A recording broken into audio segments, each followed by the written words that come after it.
Ave Maria, and welcome to Fatima Reflections.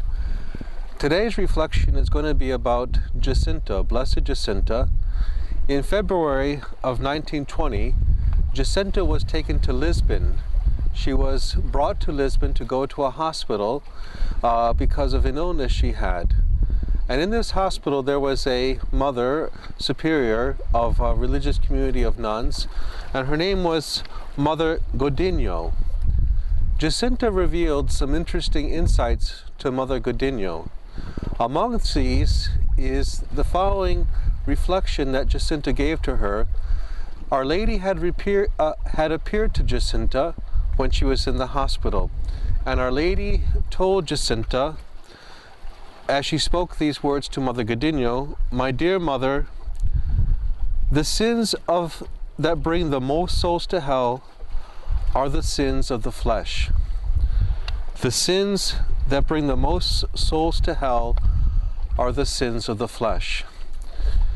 These words of Jacinta are words for us to take heed in a time where the sins of the flesh are displayed across every sort of medium: television, films, books, the internet. That the sins of the flesh are glorified in the times that we live in. And we see that there is a demonic attack against the virtue of purity, that virtue by which we keep intact that purity and remain faithful to God's commandments. We must reflect that in creating us, God has called us to holiness. He's called us to become saints. And sin turns us away from God and distorts that reflection of God in our soul and makes our soul darkened by the stain of mortal sin.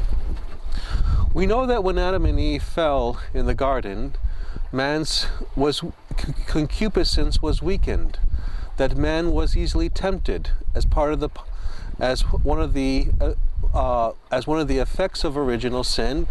Man became weak and in his concupiscence, and that we are called to put our passions in control, to be in control of our passions, by which they do not rule over us, but we keep them in check by keeping ourselves pure in mind, heart, body, and soul.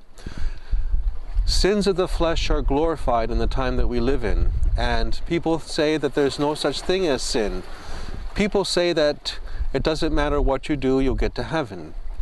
But Our Lady revealed to Jacinta that the sins of the flesh bring people to hell. And of course, these sins of the flesh can come in many sordid different ways. Sins against the sixth commandment, premarital relations, people that commit sins with themselves, people that are married and commit the sin of adultery, betraying the marriage bond to their spouse. And of course, we see all sorts of unnatural acts in our time being held up as normal and being held up as being glorified, especially the sins of the flesh with someone of the same sex. And it needs to be addressed that all these different cases that I've mentioned, each individual is called to keep themselves pure by a life of prayer, by a sacramental life. Someone may say, that's okay for Catholics. You have the teachings of the Church. I'm not a Catholic, so I'm not bound by your teaching. Well, God has provided for all of us through the natural law. By the natural law, I know that by my conscience guiding me that it is wrong for me to have for a person to commit sins with someone outside of marriage, or to commit sins of adultery, to betray one's spouse, or sins with the same sex. That these sins are also covered under the natural law. And there's a great deception in our time, especially with this last sin that I've talked about, where people are trying to uphold this as normal, that it is to be accepted by society, and even with Hollywood promoting this with an agenda, it gets better.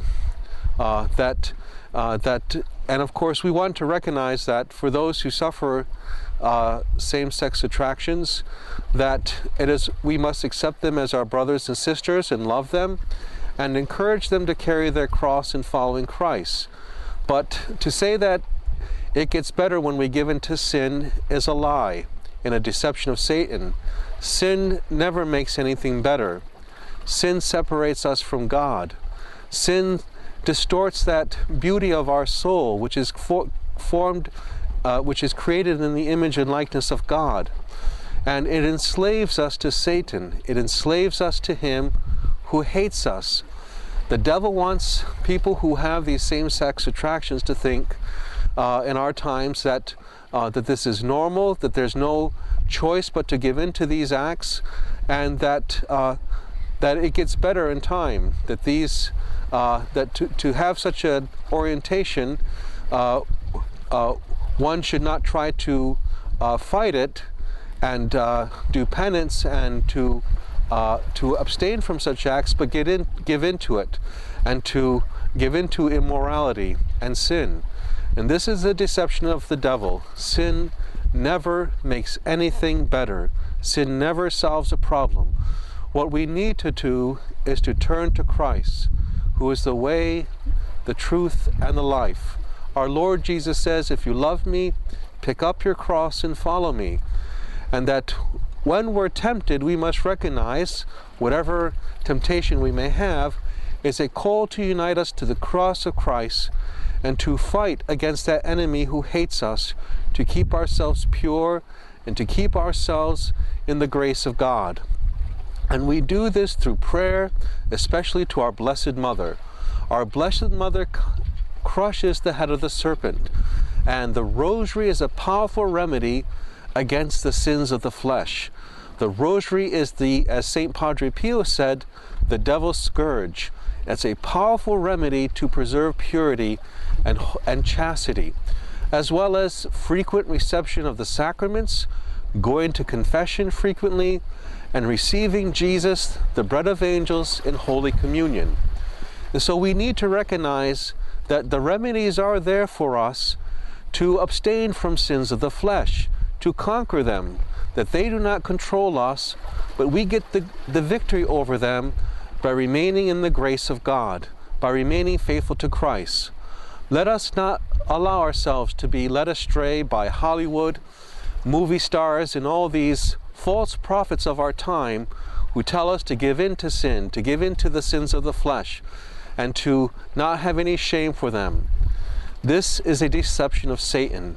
Our Lady told Jacinta, many souls go to hell for sins of the flesh. In fact, she said, the most souls go to hell are for the sins of the flesh.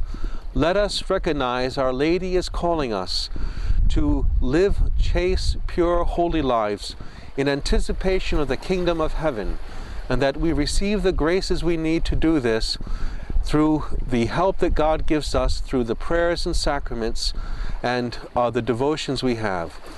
There is no excuse for us when we fall into sin, but God's mercy is always waiting for us to return to Him, to seek His healing through the sacrament of penance, and to begin again to follow Him. God never asks the impossible. Let us take courage, and let us look to our Blessed Mother, who loves us as her children, and who wants to give us her assistance and motherly help to fight the enemy when he tempts us, that we don't give in to his temptations, that we as soldiers of Christ remain steadfast in following Christ, and do not allow ourselves to be enslaved by his temptations and the weaknesses of the flesh. May our Blessed Mother's words give us encouragement. I will never forsake you, and I will be your refuge and the road that will lead you to God. Thank you for joining us in this episode of Fatima Reflections. Ave Maria.